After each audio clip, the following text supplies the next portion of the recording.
Hello guys! Dahil panibagong araw na naman to and day off ni Daddy, so every time magdi-day off si Daddy, ginagawan talaga namin ng paraan na makapag-travel kami kahit pa konti-konti. So ayan na nga, and napadaan kami sa tindahan para bumili ng gagamitin namin.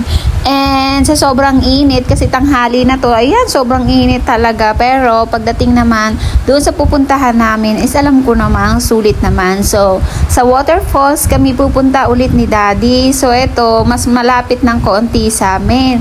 And medyo mabato rin siya, pero ang ganda niya talaga guys. So ayan na nga, and tinur na nga ako ni Daddy kasi batong-bato yung dinaanan namin. And ang dala kong tsinelas is yung hindi siya pang bato. So hirap na hirap akong maglakad dyan sa may tubigan kasi malumot din. Pero maganda talaga siya dito guys.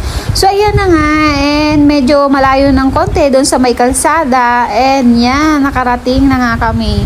Iniiwanan nga ako ni Daddy kasi nga bilis-bilis niya maglakad guys. And ayan, sobrang lapit na namin. Meron sila dito pa-cottage and may mga upuan din kung gusto nyong dito tumambay. Pero kami ni Daddy gusto namin doon lang sa malapit dalhin yung mga gamit namin.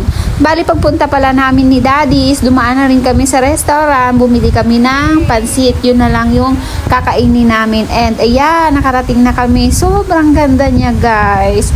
Doon sa may baba is merong naliligo na, may mga naunan na. So umakyat kami ni Daddy dito sa taas para dito kami pumwesto kasi syempre nakakahiya naman. So ayan na nga, bago mag-swimming ay gutom na yung daddy ko, and kumain muna kami kasi nga anong oras na to, hindi pa kami nagla-lunch kasi hindi na talaga kami nag-lunch pag alis sa bahay.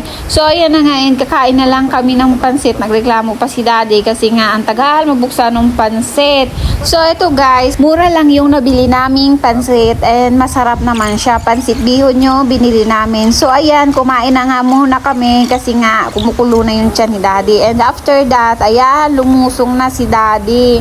And sa sobrang sarap ng tubig, ang lamig-lamig ng tubig. And ayan na nga, lumusong na nga rin ako para makapagligo. Diyan mga langga, isinuturuan ako ni Daddy kung paano lumangoy kasi hindi naman talaga ako marunong lumangoy. And nananawa siyang magturo sa akin kasi hindi niya talaga ako maturuan kasi hindi talaga ako marunong. Nahihirapan ako, natatakot ako kahit yung sinasabi niyang langoy aso, langoy palaka, ay talagang hindi ako marunong. So lagi na lang dyan ako sa gilid and dyan binabantayan lang ako ni Daddy. So ayan guys, ini-enjoy lang namin ni Daddy yung paglangoy-langoy dyan. Medyo malalim na doon sa part ng falls kaya hindi rin ako pumupunta doon. Dyan lang ako sa gilid-gilid kung saan kaya ko. And patuloy pa rin si Daddy sa pagtuturo sa akin sa paglangoy. After nga yan guys, is may nakita kaming kuweba. And ayan na nga, pumasok kami sa loob ng kuweba. And napakaganda ng falls sa loob. Ang ganda ng bagsak talaga ng tubig. And pagkaalis nga namin doon, is bumalik kami dito. And langoy pa rin si Daddy. Gusto niya talaga akong turuang lumangoy kaso nga ayaw ko nga kasi nga hindi talaga ako matututo. Kahit anong gawin ko, hindi ko talaga matutunan ang paglangoy. Kahit pahawakan niya ako, natatakot kasi ako na paghawakan niya ako, dalhin niya ako dun sa malalim. So ayan na nga ang ginagawa ni Daddy, and floating. So ayan, I think marunong naman ako ng konti pag floating. So ayan na nga guys, and umupo muna kami sa gilid kasi merong mga bata na pumunta doon sa part namin and nagsisipag talunan. Sila yung mga nauna sa amin doon sa may baba kaya dito kami sa taas pumunta. And umakyat din sila dito sa taas kasi nga mas malalim dito and pwedeng luksuhan. Doon sa baba is hindi pwedeng luksuhan. So ayan na nga, hinayaan muna namin sila na maglangoy-langoy doon. And si Daddy umakyat sa taas, abay gusto ring lumangoy. So sabi ko, sige, tumalon ka kung gusto mo. Gusto niyang tumalon dyan sa mataas. Eh si Daddy naman, marunong naman talaga lumangoy yan. Kasi nga, syempre, mas malapit sila sa dagat kesa sa akin. So ayan na nga guys, after mga ilang minuto, bumaba na kami doon sa baba kasi wala na yung mga taong naandon. So andyan na nga kami and mas mababaw dyan. So nakakapunta ako dyan sa gitna. Pang ano lang talaga siya, pang mga bata, mga pang hindi marunong lumangoy, ganyan. So ayan na nga nagpapa na lang kami ni Daddy dyan, nagpapalipas oras kasi mag-aalauna na ng tanghali.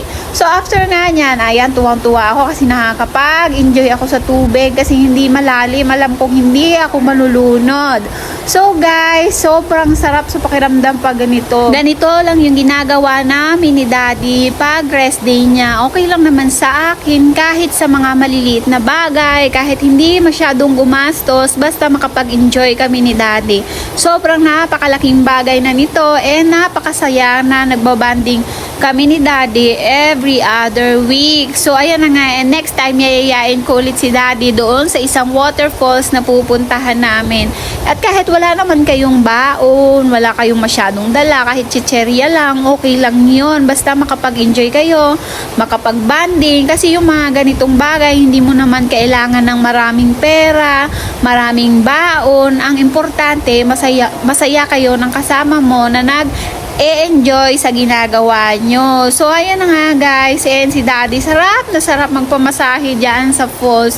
Ang lakas ba naman ng bagsak sa likod, kaya abay tuwang-tuwa talaga yan na namamasahe yung likod niya. Kasi pag ako ay hindi ko talaga mamamasahe yung likod niya. So ako, ayan, nagligo-ligo lang ako kasi nga, di nga talaga ako marunong lang lumangoy. Kahit yung anong klaseng langoy, tamang tampisaw lang talaga sa tubig. And naiintindihan naman ni Daddy, binabantay-bantayan niya ako kasi nga syempre alam niya hindi ako marunong lumangoy, and kahit naman na hindi ako marunong lumangoy, ewan ko kung naiinis sa akin to si Daddy, wala talaga akong magagawa kasi hindi talaga ako marunong. So ayan guys, and sobrang na-enjoy ko yung time namin dito ni Daddy. Sobrang nag-enjoy ako, and kahit ilang oras lang kami ay sobra talagang nakaka-enjoy kasi nakapag-banding na naman kami ni Daddy.